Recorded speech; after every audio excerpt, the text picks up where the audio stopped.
ગુજરાતીમાં તળપદી ભાષામાં જૂની સંતવાણીમાં એક પંક્તિ છે કે ફેરો રે ફળે તો ફેરો કામનો, નહીં તો ફેરે ફેરે ફેર.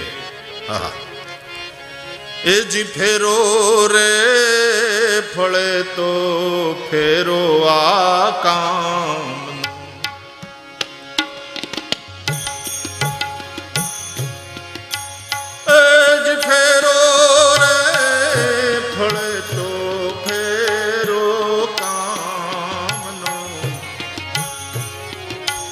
नहीं तो फेरे फेरे फेर फेरो रे ए फले तो फेरो आ काम, नहीं तो फेरे फेरे फेर फेरो रे फले तो फेरो आ काम. एवा કેટલા ફેરા? તો કે 84 લાખ ફેરા.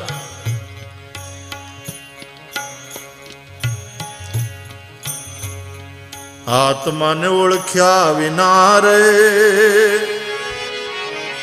એ 184 નહીં તો મટે હો જી. આત્માને ઓળખ્યા વિના રે 184 नहीं तो मटे. तारी भ्रमणा ने भाग्या विना रे भवना फेरा नहीं तो मटे. कोयलड़ी ने कागरे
लाइट को बंद कर दीजिए भाई.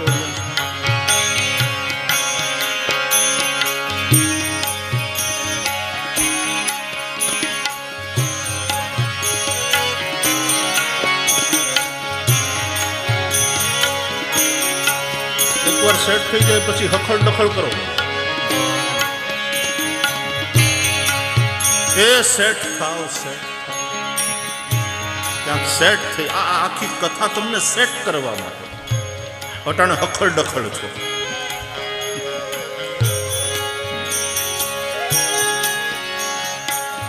મને પૂછે લોકો કેટલા દિવસ થયા ભાઈ શ્રી અમેરિકા આવ્યા, એટલે હું કહું આજે 5મો દિવસ છે, 4 રાત ગઈ. એટલે મને પૂછે સેટ થઈ ગયા, બોડી ક્લોક સેટ થઈ ગઈ?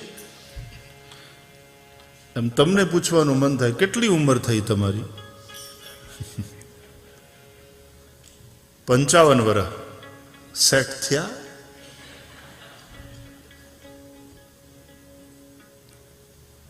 પાછા એમ પૂછે અમે તો 15 વર્ષથી ઇન્ડિયાથી અમેરિકામાં સેટલ થઈ ગયા.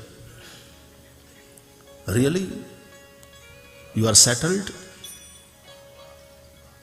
જીવનમાં ખરેખર સેટલ્ડ છો? અને એ જો હોય ને તો તમારા મોઢા કહી દે.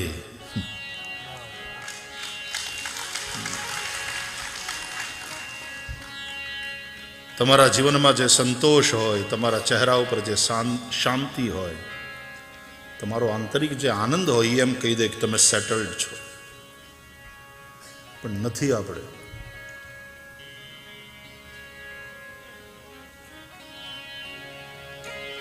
સતી અને ગુણિકારે રંગે રૂપે એક છે. ઓલી ધોળી લાઈટ હતી ને, તમે નહીં કરો ત્યાં સુધી હું સેટલ નહીં થાઉં. ત્યાં સુધી મારું મગજ આમ સેટ નહીં થાય. ઓલું સેટ થઈ ગયું હતું, આ થોડો અપસેટ થઈ ગયો.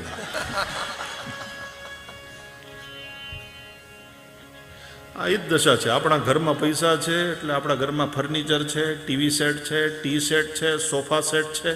માણસ અપસેટ છે, બધું સેટ, અંદર રહેવાવાળા અપસેટ.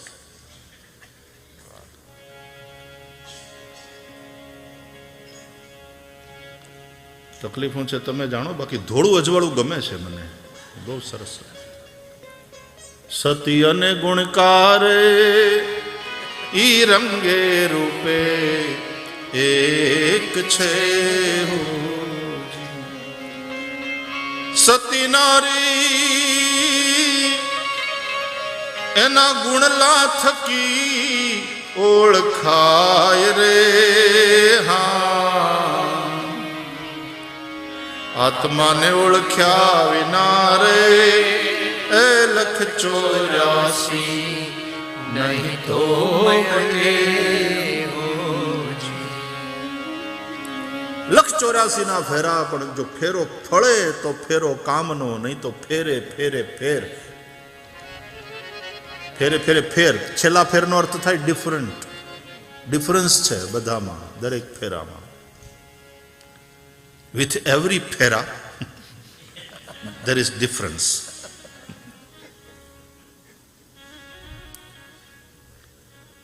લક્ષ્યહીન ગતિ, ધ્યેય રહિત જીવન. અને ધ્યેય બીજું કાંઈ ન હોવું જોઈએ. સ્વરૂપમાં સ્થિતિ એ જ ધ્યેય. મારે ભગવાન મેળવવા છે એવું ધ્યેય પણ નહીં રાખો, कारण कि મળેલા જ છે. कथाओं में चर्चा करता रहता हूं, परमात्मा को खोया कब था जो पाने की कोशिश कर रहे हो. वास्तव में जो खोया नहीं जा सकता वही परमात्मा, और जो पाया नहीं जा... लेकिन हम दो प्रकार की बेवकूफियां करते हैं. एक व्यावहारिक बेवकूफी है और एक आध्यात्मिक बेवकूफी है. व्यावहारिक बेवकूफी वो है कि जो कभी पाया नहीं जा सकता उस संसार को पाने में हम जिंदगी दांव पर लगा देते हैं.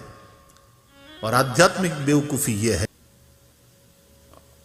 दरेक संतों एक अलग एक विश्व होय छे, एनी पोतानी अलग फिलोसॉफी, एक अलग दृष्टि होय छे. नहीं तो आपने तो एम कि भाई भगवान दर्शन थाय, भगवत दर्शन थाय, भजने गाई आपणे अखियां हरि दर्शन की प्यासी. देखो चाहत कमल नयन को और निस दिन फिरत उदासी अखियां, निस दिन रहत उदासी अखियां हरि दर्शन की प्यासी. स्वामी शरणानंद जी महाराज के दर्शन वर्शन की बात छोड़ो. महाराज आ केवुं बोलो छो तमे, भगवान ना दर्शन की इच्छा नहीं करवानी. बोले ना, भगवान ना दर्शन की इच्छा छोड़ो तो शुं करवानुं? भगवान ने प्रेम करो. તમે કોકના દર્શન કરતા હોય, તમારી સામે હોય, પણ એના માટે તમને પ્રેમ ન હોય તો? ધણી હામો જ ઊભો હોય, પતિ હામો જ ખોડાણો હોય, પણ એના માટે ઓલીને પ્રેમ ન હોય તો દર્શન તો દે જ છે. લ્યો, સામે જ ખોડાણો છે, આ ખોડાભાઈ, આ ખોડાણા સામે, પણ એના માટે પ્રેમ ન હોય તો? महत्वनो प्रेम छे, दर्शन नहीं. અને જો એ પ્રેમ હોય તો ખોડાલાલ ભલે ને ગયા હોય અમેરિકા, અને ઓલી હોય એકલી ઘરે, પણ તોય મિસ કરતી હોય. એ મનથી અને જોતી હોય. सामने नहीं है फिर भी मन में है प्रेम। तो स्वामी शरणानंद जी महाराजનું એ સૂત્ર છે કે દર્શનની વાત પણ છોડો, પરમાત્મા માટે પ્રેમ. અને પરમાત્મા પરમાત્મા પરમાત્મા લગાતાર કરીએ ને એટલે લોકોને એમ થાય પરમાત્મા કોણ છે, પણ એ રહે છે ક્યાં, કેવો છે? વૈકુંઠમાં રહે છે, કોઈ કે ગોલોક ધામમાં રહે છે, કોઈ કે સાકેતમાં રહે છે. ક્યાં રહે છે? સાકેતમાં રહે છે. સાકેત ક્યાં આવ્યું? કોઈ કે વૈકુંઠમાં રહે છે. વૈકુંઠ ક્યાં છે? એનું સરનામું આપો. ગૌલોક ધામમાં ક્યાંથી જવાય? તો ત્યાં જઈને મળીએ.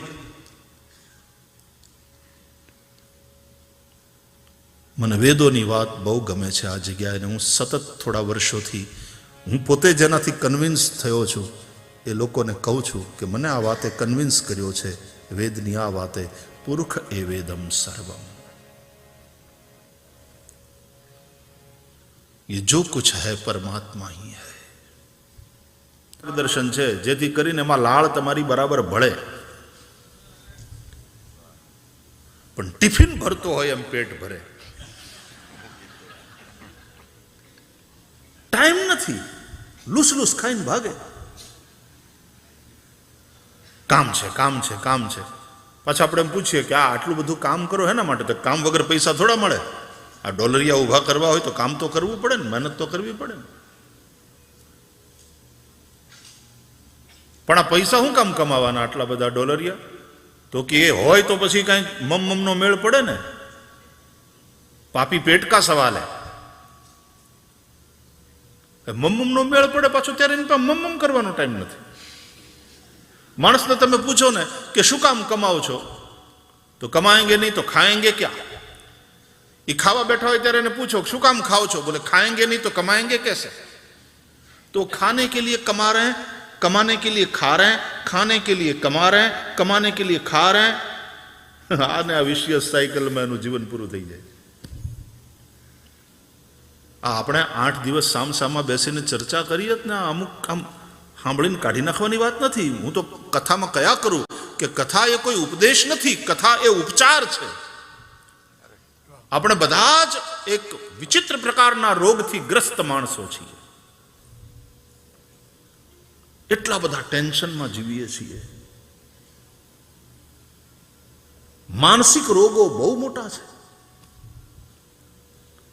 સ્ટ્રેસ લેવલ એટલું બધું હાઈ છે, અને એને કારણે હાઇપરટેન્શન, એને કારણે બ્લડ સુગર, એને કારણે કિડની પ્રોબ્લેમ્સ, એને કારણે આંખો ઉપર થતી અસર.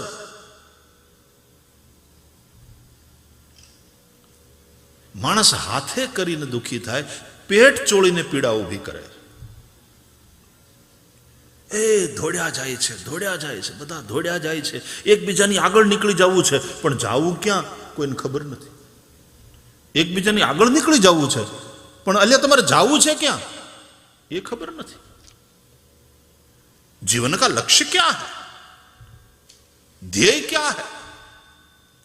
અને ધ્યેય રહિત, લક્ષ્ય રહિત જે દોડ છે वही भटकाव है.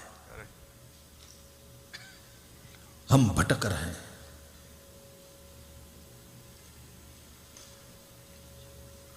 મંદિરમાં દર્શન કરવા જાય માણસ, અને પછી ભગવાનના દર્શન કરીને ઈશ્વરને કેન્દ્રમાં રાખીને પછી જે આંટા મારે ને એને પરિક્રમા કહેવાય. એ પરિક્રમા છે.